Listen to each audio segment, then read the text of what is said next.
Hello, everyone. Thanks for logging on to CBSColorado.com. Time now for a few extra minutes with Chad Brown. Kind of do it all. NFL All-Pro, national champion, collegiate football player. He's going to be calling the Buffs this Friday and calling lots of NFL and college games this season. So where should I start? Well, we are in the midst of NFL roster cuts.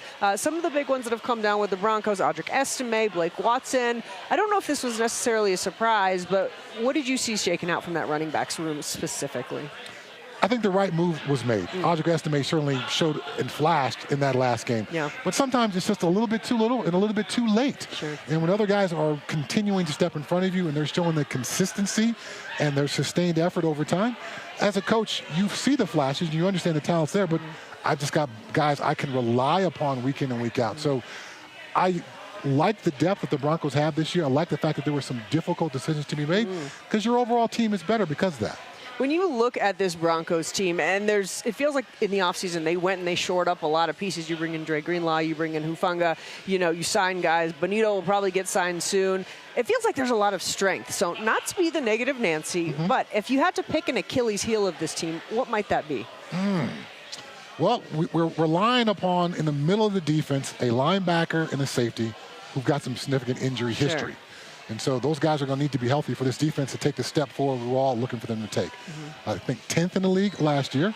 For them to be top 5, those guys have got to be healthy. And unfortunately for both of them, it's not just, I got nicked up once. There's multiple injuries in both for Hufanga and Greenlaw in the past. So we need them to be healthy all year long. If that can be avoided, the injury bug, then I'm not sure if there's a weakness on the defense. Defensive line is good. We know the edge guys can get after the quarterback. There's talent in the secondary.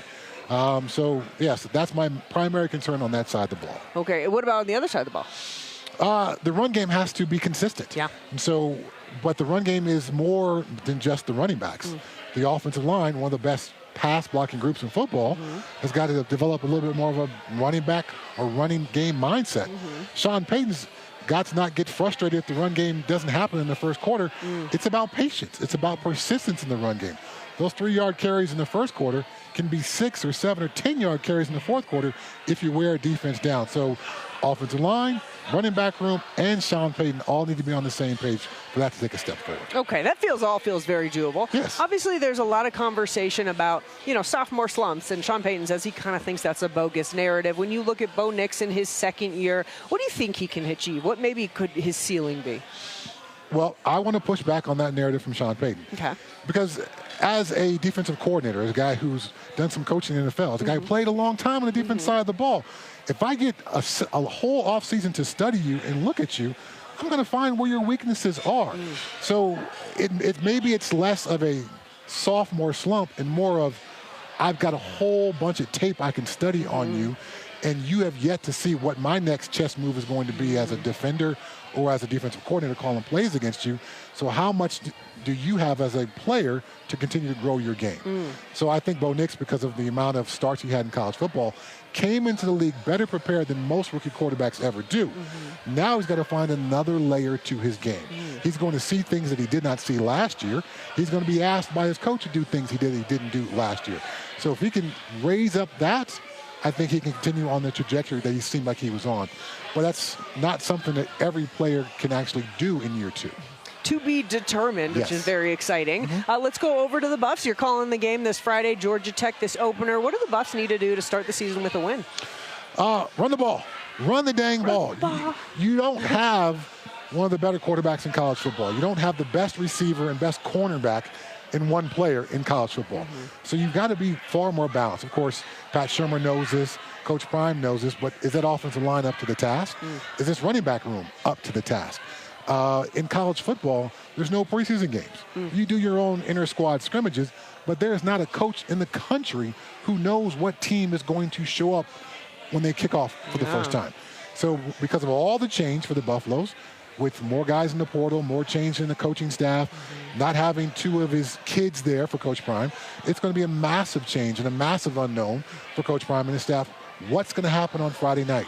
But if you run the ball, you have a chance to control the clock, control the pace of the game, give your defense rest, and give your quarterback the advantage of play action pass. So just simply being effective in that will give them a much better chance to win the game. Talk about the QB in play action. I don't have the numbers on hand, but Caden Salter, really fantastic when you look at his career in play action. But we've kind of got this two quarterback situation here. How do you think this pans out with Caden Salter and with Juju Lewis? Well, Caden Salter's got the experience. 56 touchdowns at Liberty versus Juju Lewis, who's gotten 0 touchdowns. I think Juju Lewis is an incredibly talented quarterback. All the reports I've gotten from camp about his arm, his accuracy, his skill set were off the charts.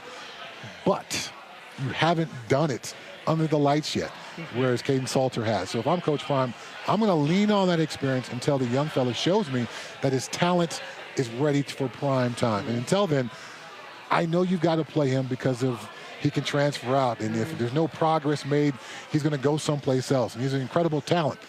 But that talent's still got to be ready to get on the field. So sprinkle him in, maybe have a package or two for him early, and plan for him as the season goes along to grow that package so he can grow into that player.